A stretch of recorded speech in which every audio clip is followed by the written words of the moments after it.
Hi, and welcome to my channel Raabta. Actually, after watching the video on how to get a job in Canada, many viewers were asking on the Instagram that how we should be writing a resume. So then I thought, like, how about if I just make a video on how exactly a resume should look like? So before we start with how a resume should look like or what you should be doing in a resume, you need to understand that resume is basically what should I think, a skill or a thing in your hand with which you can sell yourself in the market to get a job. So basically, it's just a selling tool for you. The better you write in your resume, the better you express yourself in the resume, the better you can sell yourself. So that is the main thing regarding a resume. In India, I think resume is not used that much compared to in Canada. In Canada, from a very small job to any level of jobs, any professional jobs, you really need a resume. So today we will be discussing about basically a professional resume, because that is the one where you are going to sell yourself to in the market, that you're going to talk through your resume. And then there's a cover letter also in the professional jobs. You really need the cover letter as well, and especially if you're looking for a government jobs or in a public companies, they always ask for a cover letter along with your resume. So both we will discuss today, the cover letter as well as the resume. So let's start with the resume first. So in the resume, first of all, your resume should never be more than 2 pages. I don't know whatever is on the internet written, but I'm just telling you from my experience what really works in reality.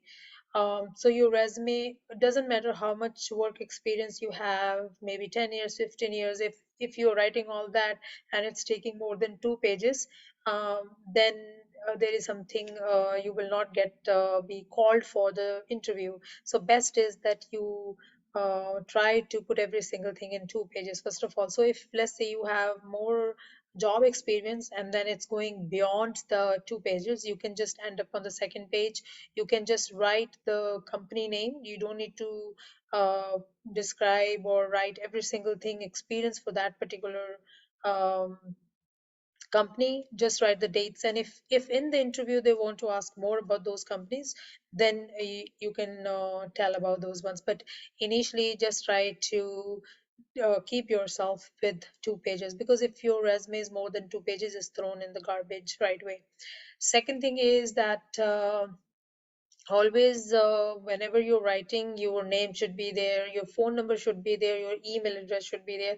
These three things should be there, because email, let's say they call you on a phone when you are in Canada and then you are not able to pick up the phone for some reason or whatsoever, then at least they know there is a second way of contacting you. They can send an email that we have tried to contact you and we left you a message, so can you please give us a call or whatsoever. So then you have an email there where they can left a message to you. So always make sure that your email address is also there.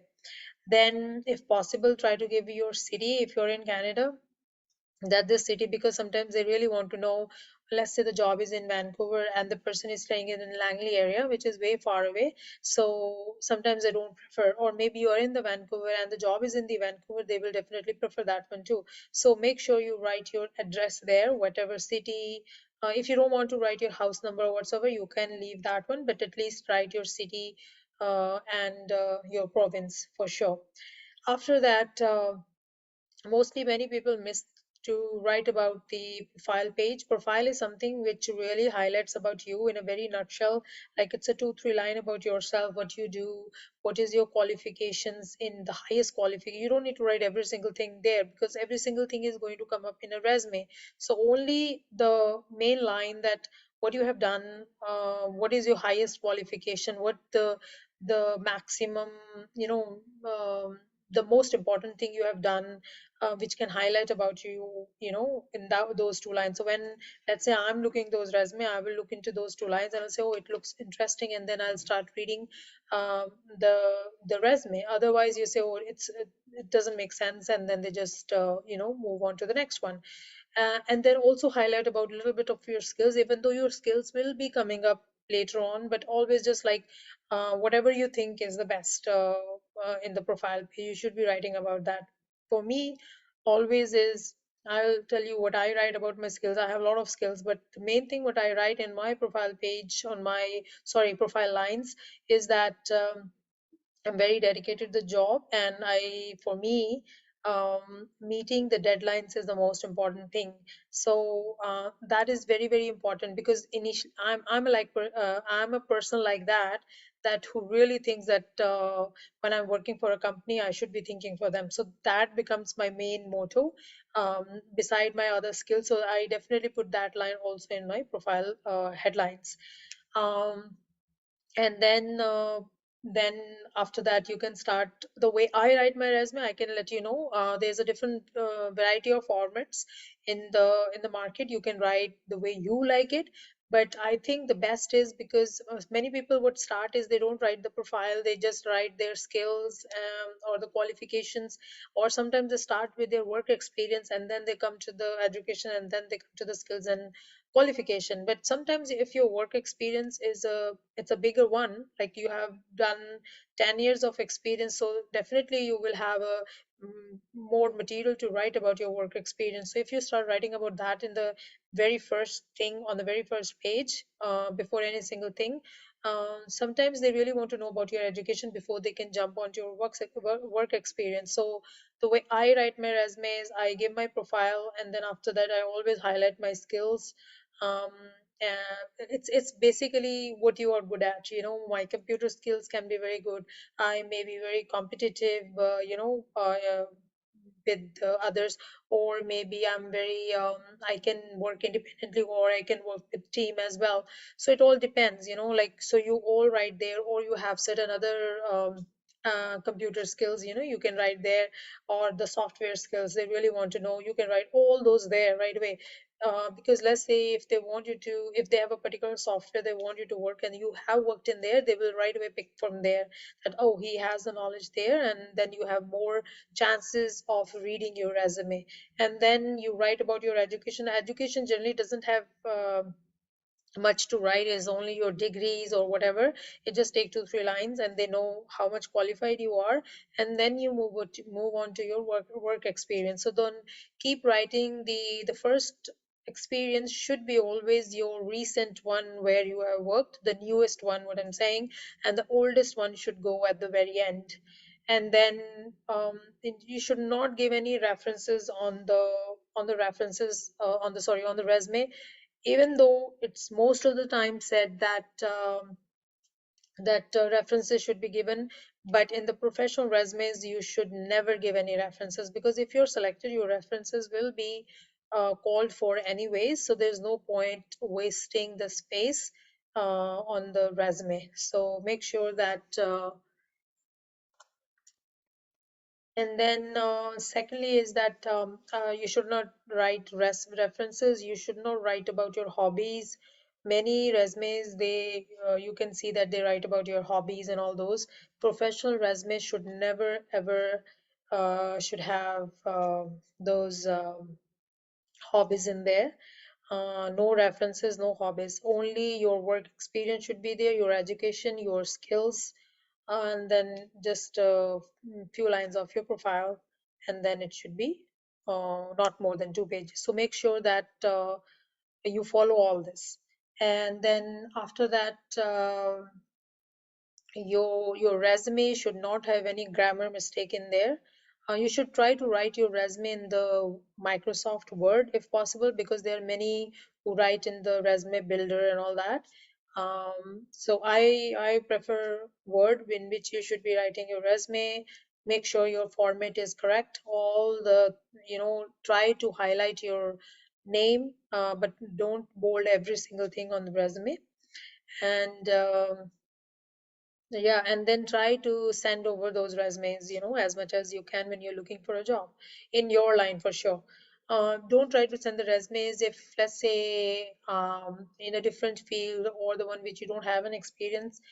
Don't try to send the resume, because it will not be selected there 100%. But in your line, try to send as much as you want. If there is a little bit, let's say it's your line, and then you don't have that much of an experience of that particular software or whatever they're looking for, I know that you can read it and then you can give a very good interview on that, and then once you get a job you can even work on those one. It won't be that hard. So you can work on those ones 100%, but if that is not something of your line, then avoid even posting the jobs in that line. Then the second thing is the cover letter. In professional jobs, basically cover letter is always asked for. So you should have a cover letter format written with you, in which of course you know, like to whom and all that kind of thing you're writing, but then your cover letter basically should not be too long and it should not be too short. So it should be just starting with what you are and then what you are looking for. um, Basically you can tell them where you find this job on wherever, and that's how you're applying for it, and then tell something about yourself, how good you are. Now in cover letter also, you're trying to sell yourself to the person whoever is reading your cover letter, so that he really feel very interested in your cover letter, and he can then end up in your resume as well, so that you can have more chances of being called for a job interview. So cover letter is basically, you are now, because those people will be reading your cover letter before even they will be reading your resume. So make sure that your cover letter is such a compelling and impressive, that they get hooked with it and they try to read your resume. So, and then the third paragraph in the cover letter should be just ending it, and then end it with your phone number there, so that they can call you on their right way. um, and that's how your cover letter should be. Personally, when I started it initially in the very low level jobs, they don't even ask for a cover letter, but later on they definitely started asking as you go into the senior level jobs, right? So what I did was, I always have a format written. And then also there's one more thing, that don't do this mistake, that sometimes they think that the way resume it is, the same way is the cover letter. Cover letter is a little different, that you have to change the name of the person, the name of the company all the time, and where you have looked at, you have to change all those things. So don't just cut, copy, paste and send it over, and that will show your negligence on your part, that how unprofessional you are. You don't read the things properly before you send it out, because in resume you're not writing any single thing about the company to whom you're applying it, you're just telling about yourself. But in the cover letter, you definitely talked about them a little bit. You are saying that where I find you and all those kind of stuff, and then to whom you are sending this cover letter as well. So make sure, because that cover letter will be individual for every single job. And then second thing, I did mention in my previous video also, and many people liked it, but few of them, they really wanted to understand a little bit in more detail how I was looking for the jobs and how I was saving it. um, Actually, that also I just learned from my own experience, because what happened is, let's say I'm applying for the jobs. So today the job is available. Sometimes it's available there. Maybe it was there for 14 days ago. I don't know. But let's say it just being posted and it stays there for a week. And sometimes the company keep on posting the jobs for a month or so. It all depends on the companies how much they want to put it on. Let's say they just keep it for 7 days and the job is no longer available on the internet.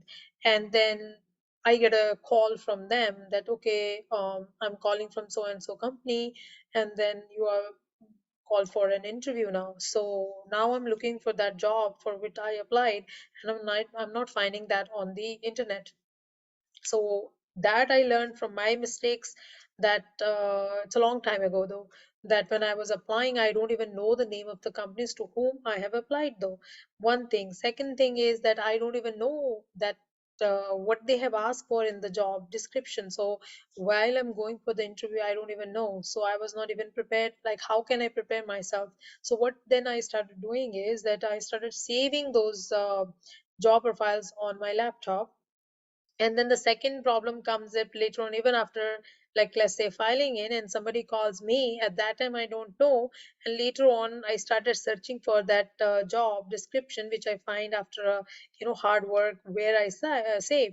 Then I realized, okay, so I should be doing something in an Excel sheet where I can locate it very quickly, find it, and then from that particular day, so what I do is, let's say I have I put the dates, and then I also the company name, the job description, sorry, the job the title, and then the date I applied for it. And then let's say somebody called me from ABC company, and while they're talking to me, very quickly looked in my Excel sheet. So let's say I applied for the ABC company on June 1st, 2020, for example. So then I have also a folder made in my jobs folder, let's say, and that will be June 1st. So when I'm looking, okay, ABC company, June 1st, then I'm going into my job folder, June 1st folder, and then I'm looking there which one I applied for. So ABC company will be there. I will open it up right away, and while I'm talking, so I can see their description and every single thing. So mostly what they do is they start asking about, they take a phone interview first of all. Sometimes they don't want to even call you physically for the interview, they just want to check you just by the phone interviews. So that time they sometimes ask questions related to the job.